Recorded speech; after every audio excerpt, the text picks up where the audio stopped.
C'est complètement saoulé que je vous tourne cette vidéo sans langue de bois depuis ce matin. Là, on est le dimanche, dimanche 29 septembre. Et depuis ce matin, j'ai plein de problèmes avec le PC. Ça me saoule. Des trucs qui sont même pas le PC. Genre, je peux plus envoyer des réels d'envoyer via un PC depuis le navigateur internet. Je n'arrive plus à envoyer de réels Insta et Facebook. J'utilisais Meta Business Suite pour programmer toutes les publications de Ghost. Et là, ça marche plus. Ça ne marche plus. Ça ne marche plus, ça ne marche plus, ça me rend zinzin, j'ai envie de foutre le PC par la fenêtre. Bref, j'espère que vous allez bien. On se retrouve pour une nouvelle vidéo.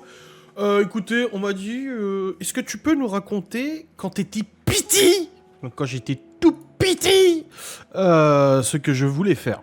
Donc on m'a dit, tes rêves quand t'étais gosse, travail, passion ou vivre et tout. Déjà pour le travail, je l'ai déjà dit, quand j'étais gamin, je disais à tout le monde à qui voulait l'entendre que je voulais être réparateur de Ferrari. Pourtant, très étonnant, je n'ai jamais été un grand fan de voitures quand j'étais gosse. J'ai des petites voitures comme tous les gamins. Mais j'ai jamais été un grand fan d'automobile, de voitures, de courses automobiles, de machin. Mais je sais pas, à chaque fois, réparateur de Ferrari. C'était ce que je disais à tout le monde. Jusqu'à à peu près le collège. Où tu sais, quand tu arrives au collège et au lycée, tu dois choisir tes orientations professionnelles. Et je m'en souviens, j'étais chez un ami. J'étais au collège, j'étais chez un ami. Et sa mère enseignante m'a dit, tu veux faire quoi plus tard? Et j'ai dit, ah bah je sais pas encore et tout.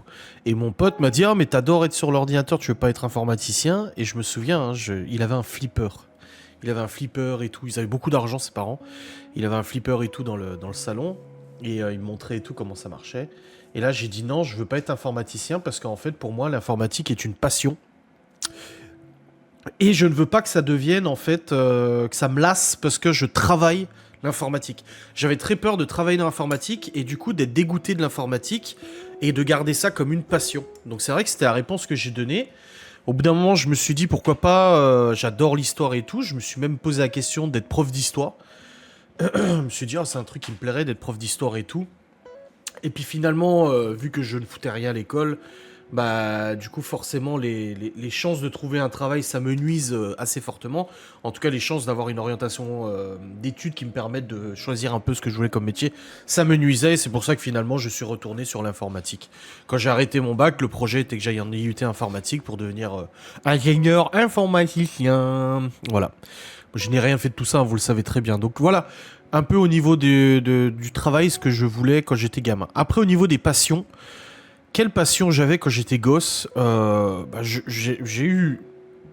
Malheureusement, j'ai eu deux grandes sœurs. Donc, elles ne jouaient pas avec moi. Je n'ai jamais eu de quelqu'un avec qui jouer quand j'étais gosse. Mes sœurs avaient du coup pas le même âge que moi, hein, 4 et 5 ans de plus que moi.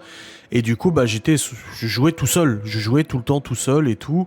À mes voitures, à mes Action Man, à mes trucs comme ça, à la bagarre et machin. C'est vrai que c'est pour ça que des fois je souhaitais avoir un petit frère pour pouvoir avoir quelqu'un avec qui jouer à mes voitures.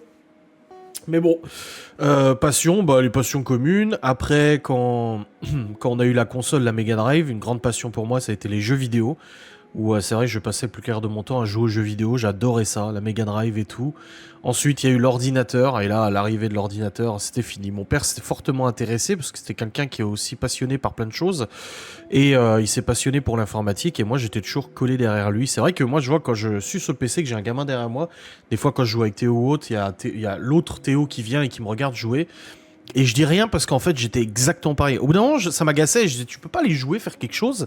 Mais je dis rien parce qu'en fait j'étais exactement pareil. J'étais tout le temps derrière mon père en train de regarder. Alors soit il jouait ou il faisait des trucs. J'écoutais tout ce qu'il disait en informatique et tout. Donc cette passion de l'informatique c'est lui qui me l'a transmise. Et franchement là-dessus c'est super. Donc passion à l'adolescence, jeux vidéo, informatique. Donc les deux. Codage de site internet, des conneries, tout ce qui compte comporte l'informatique en fait, hein, que ce soit n'importe quel domaine et tout ça, moi j'étais passionné par ça. Ensuite il y a eu la musique avec la guitare, des potes à moi ont voulu monter un groupe de musique, je ne savais pas jouer de la guitare et du coup mon père ayant eu une guitare quand il était plus jeune, bah naturellement je m'en suis inspiré pour commencer, donc j'aurais pu choisir n'importe quel instrument. J'ai choisi la guitare, donc j'ai commencé à faire de la guitare pendant plusieurs années. Ensuite une autre passion ça a été la musculation aussi. Donc à partir de 14 ou 15 ans, j'ai commencé à faire de la musculation avec mon père tous les jours et tout.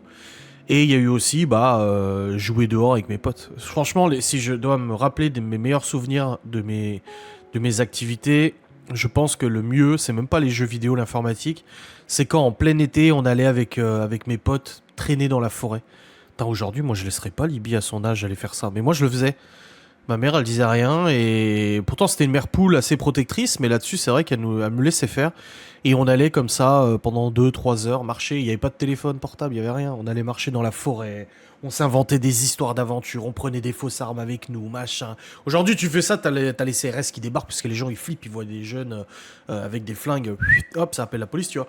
On avait des fausses armes assez réalistes et puis du coup on allait se promener comme ça, on allait traverser les champs, on traversait toute la ville, on allait la ville à côté, machin. Enfin voilà, c'était la liberté de pouvoir se promener et tout, sans danger et tout. Et ça, c'est mes meilleurs souvenirs. C'est ces étés où il faisait 30 degrés et tu te promenais dans la forêt et tu t'inventais des histoires. Et puis tu commençais à devenir Robinson Crusoe et tu disais avec ton pote, ouais, vas-y, on va créer un moulin hydraulique, hydroélectrique pour pouvoir générer de l'électricité et alimenter une petite lampe de 50 watts, vas-y. Et tous ces trucs de fou quand t'es gamin, ton esprit déborde, ton esprit il foisonne d'idées et tout ça, et t'essaies de faire des choses et tout. Moi, franchement, ça, ces souvenirs, c'est vraiment les meilleurs. Après, autre question qu'on m'a posée, est-ce que j'avais une idée d'où je voulais vivre, etc. Non. Moi, je suis né du coup près de Metz, en Meurthe-et-Moselle, dans le 54, un tout petit village. Bon, c'était pas non plus la campagne, hein, on avait ce qu'il fallait dans la ville. Hein, c'est deux villes côte à côte. Il y avait le lycée, collège, bibliothèque, magasin, zone commerciale et tout ça. Donc, c'était pas non plus le trou du cul du monde. Aujourd'hui, en tout cas, là où j'habite, c'est beaucoup plus isolé que ce que j'étais moi quand j'étais gosse. Mais du coup, je me suis jamais dit que j'allais habiter ailleurs. Je me suis jamais dit que j'allais partir. J'ai pas eu de rêve de grand départ, de rêve de partir à l'étranger, d'aller faire ma vie ailleurs, de devenir. J'ai jamais eu ce genre de rêve et je me suis jamais trop posé la question. Pour moi, voilà, je faisais mes études d'informatique à l'adolescence. Je me suis dit, bon, bah, je vais aller dans l'informatique, c'est là où je suis le plus à l'aise. Donc je me suis dit, bon, je vais aller faire de l'informatique. Et puis quand j'aurai un tas, je vais bosser dans une boîte dans le coin ou un truc comme ça. Enfin, je me suis. Au Luxembourg, c'est pas loin. Enfin voilà, je me suis jamais trop pris la tête avec ça et je prenais un peu la vie comme elle venait. Moi, je pense que c'est ça. Je prenais un peu la vie comme elle venait et je m'adaptais. Je faisais preuve d'adaptation et quand quelque chose arrivait, bah, je m'adaptais et puis machin. Ma mère a commencé à bosser à la salle de muscu. Bah, du coup, le soir, bah, elle me disait, ah, bah, soit tu rentres en bus, soit tu passes me voir et tu rentres à pied. Du coup, bah, j'ai fait ça et finalement, j'ai fait de la muscu. Vu que mon père était là. En fait, j'ai fait que ça. J'ai fait que m'adapter. Et c'est peut-être pour ça aujourd'hui que j'ai une certaine force de résilience et surtout une certaine force d'adaptation à toutes les situations, de pouvoir m'adapter à des métiers, m'adapter à des nouveaux projets, m'adapter à des comportements, m'adapter à des événements, à des difficultés et tout, parce qu'en fait, j'ai toujours pris la vie comme ça. Il y a des problèmes. Alors, il y a une bonne partie de ma vie quand même que j'ai passé à essayer d'ignorer les problèmes, à essayer de les masquer, à faire l'autruche et tout ça, et ça m'a valu, vous savez, fichage langue de France et toutes les conneries financières et mensonges et tout. Mais je pense que voilà, cette capacité à vivre au jour le jour m'a quand même permis d'évoluer comme je suis aujourd'hui, même si ça coûtait à beaucoup de gens beaucoup de choses, mais voilà. Donc, en règle générale, quand j'étais gosse, j'étais un gosse normal. J'avais des passions assez à peu près normales, comme tout le monde. Jeux vidéo, sorties, enfin sorties non. Oui, parce que par contre, à l'adolescence, sortir en boîte, machin, ça m'intéressait absolument pas. Hein. Tous ces trucs-là, d'aller au bar en boîte et tout. Je le faisais, pas aller en boîte, mais par exemple aller au bar quand j'avais 18 ans, je le faisais une fois de temps en temps parce que voilà, je voulais être avec mes potes. Mais c'était tellement pas mon ambiance, tellement pas mon truc. Les soirées entre potes aussi, on rigolait beaucoup, mais l'alcool est arrivé, du coup ça picolait. Moi, je ne buvais pas d'alcool. Donc j'étais un peu le seul qui était sobre. Et du coup, je voyais les gens changer. Je voyais le comportement de mes potes changer et tout, dès qu'ils étaient alcoolisés et tout. Des fois, c'était drôle, des fois, c'était un peu moins drôle. Et du coup, bah, j'étais là parce que j'avais envie d'être avec eux, mais je préfère largement faire une répète de notre groupe de musique ou jouer à un jeu vidéo avec eux plutôt que de sortir, etc. Tu vois, c'est un peu dommage.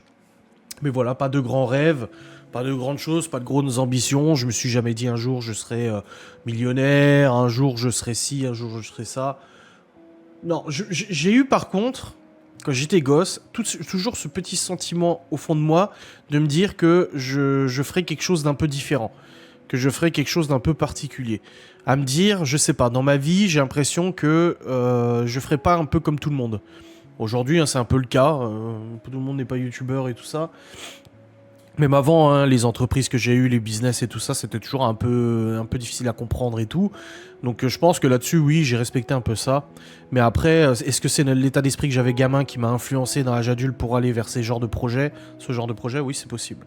Bref, j'espère que vous avez apprécié cette vidéo. N'hésitez pas à me dire en commentaire ce que vous aviez comme rêve. Est-ce que vous aviez des rêves comme ma mère qui voulait devenir grande coiffeuse mondiale et tout ça, et ne pas avoir d'enfants, et aujourd'hui elle a des enfants, des petits-enfants, et elle n'a pas été coiffeuse mondiale. Est-ce que vous avez eu des rêves? Est-ce que vous les avez concrétisés? Est-ce que vous en êtes déçus? Je sais pas. Dites-moi ce que vous en pensez. Moi, j'aimerais beaucoup lire, je sais même pas parler aujourd'hui, je suis fatigué, j'aimerais beaucoup lire vos commentaires. Des bisous, salut.